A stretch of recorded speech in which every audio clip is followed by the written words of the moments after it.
కడప నగరంలోని పోస్టాఫీస్ ఎదురుగా వైఎస్ఆర్ విగ్రహం దగ్గర తెలుగుదేశం పార్టీ ముస్లిం మైనారిటీ నాయకుల ఆధ్వర్యంలో ఓ దేవుడా జగన్మోహన్ రెడ్డికి మంచి బుద్ధి ప్రసాదించు అని వినూత్న రీతిలో నిరసన తెలిపారు. అనంతరం వైఎస్ఆర్ విగ్రహానికి వినతి పత్రం ఇచ్చారు.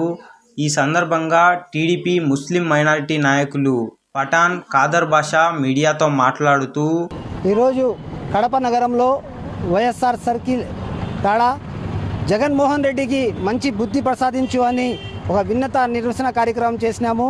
ఈ కార్యక్రమానికి కడప తెలుగుదేశం సీనియర్ నాయకులు పేరు పేరున్న వారికి ధన్యవాదాలు తెలుపుతూ ఈరోజు మనము ఈరోజు ఈ ప్రోగ్రాం పెట్టింది దేనికి అంటే, మన జగన్మోహన్ రెడ్డి గారు వినుకొండలో జరిగిన హత్యాకాండానికి తెలుగుదేశం పార్టీ మీద బురద జల్లడం ఏమాత్రం సమంజసం కాదు. ఎందుకంటే తెలుగుదేశం పార్టీ కార్యకర్తలు క్రమశిక్షణకు మారు పేరు.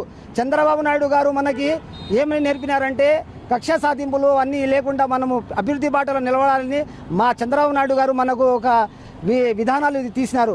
కానీ ఈ గత ప్రభుత్వం ప్రతిపక్షంలో ఉన్న మైండ్ దొబ్బిన 11 మందిలో ప్రజలు వాళ్లకు తీర్పిచ్చినా కానీ కూడా వాళ్లకు మైండ్ దొబ్బి మా ప్రభుత్వం మీద నిందలు వేసి అక్కడ ఉండే వినుకొండలో ఇద్దరు కూడా వాళ్ళు వైసీపీ కార్యకర్తలే, అందరికీ తెలుసు. అయినా కానీ మా కార్యకర్త అని చెప్పి హత్యాకాండాలు చేస్తున్నారు. ఇక్కడ దురుష్టపాలన జరుగుతుంది అని ఢిల్లీలో మనము ధర్నా చేస్తామంటే ఏ మాత్రం మాకు సమాజం ఉంటుంది? జగన్మోహన్ రెడ్డి గారికి నేను ప్రశ్నిస్తున్నాను.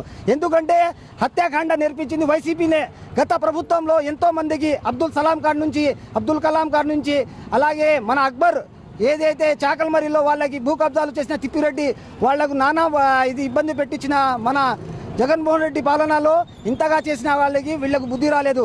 ఇప్పుడు మా ప్రభుత్వం ఏర్పడి 30 రోజులు అయింది. 30 రోజులు అయితే ఏ ఒక్క కూడా హత్య జరగలేదు. అన్ని వైసీపీ వాళ్ళే 4 హత్యలు జరిగినాయి. దాంట్లో 3 టీడీపీ వాళ్ళు. ఏదైనా కానీ గ్రహించాలా జగన్మోహన్ రెడ్డి గారు, మీరు గ్రహించి మాట్లాడాలా. అలాగే ఒక్క వైసీపీ జరిగింది. మీరేం చెప్తున్నారు? 30 రోజుల్లో 35 హత్యలు జరుగుతున్నాయంటే ఒక్క శ్వేతపత్రం విడుదల చేయాలని మా టీడీపీ నుంచి కడప నగరంలో సీనియర్ మైనార్టీ నాయకుల నుంచి మనము వాళ్ళకు డిమాండ్ చేస్తున్నాము. ఎక్కడ జరిగినాయి ఒక శ్వేతపత్రం విడుదల చేయండి. మీకు దమ్ము ధైర్యం ఉంటే పత్రం చేసి మీరు ధర్నా చేయాలని ఢిల్లీలో మేము కోరుకుంటున్నాము. ఢిల్లీలో కాదు, మీరు గల్లీలో చేసినా కూడా మీరు జనాలు రారు, కరువు ఉంటాయి. ఎవరైనా కానీ పోయి ఓదార్పు యాత్రలో మామూలుగానే పోతారు. మీరు జనాలు వేల మంది తీసుకొని పోతున్నారే, ఏం యుద్ధం జరుగుతుంది అక్కడ? వాళ్ళు పాపం ఆ పిల్లోడు చనిపోతే వాళ్ళు శోక సముద్రంలో ఉంటే మీరు అక్కడ పోయి వాళ్లకు జనాలు తీసుకొని పోయి ఏమాత్రం మీరు ప్రజలకు చూపిస్తున్నారు అని మనము డిమాండ్ చేస్తూ ఈ కార్యక్రమానికి వచ్చిన మా సీనియర్ నాయకులు బిట్టా శ్రీధర్ కానీ, మహబుల్లా కానీ, ఉస్మాన్ కానీ, అమానుల్లా కానీ, పాల సుధాకర్ గారికి ధన్యవాదాలు తెలుపుతున్నాను. రానున్న రోజుల్లో ఇలాగే మీరు చేస్తే మీ ఇంటికాడ ముట్టడి చేస్తామని మేము హెచ్చరిస్తున్నాము.